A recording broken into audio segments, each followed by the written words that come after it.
pretty easy to meet kind of guy. Now, the first time you meet a president, yeah, there's lots of butterflies and oh my God, but over time, you interview several of them, you get to know some of them better, and it turns out to be just a fascinating conversation, and you don't worry so much about it. I'll tell you one quick story about President Bush.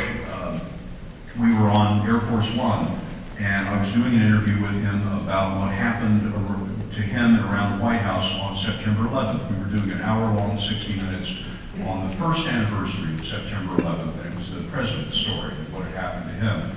And he agreed to do a number of interviews with us, and you may recall that on that day, at that moment, the president was in Florida, and he spent much of the rest of the day on Air Force One, so we wanted to do one of the interviews on the airplane to talk to him about what happened on the plane that day.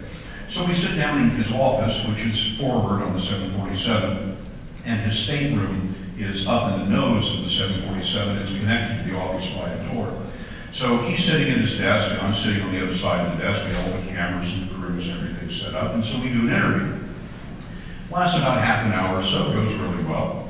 And I thank the president, but we were flying to Oregon at that moment to go to a forestry event. The president's in a suit for the interview, but he wants to change into something a little more outdoorsy for this forestry event where he's going to make this announcement.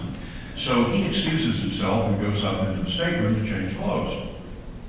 So the guys and I are carrying the lights down, the cameras down, getting the tripods out of the president's office and all that sort of thing. When the president apparently realizes there was something that he meant to tell me, but he forgot.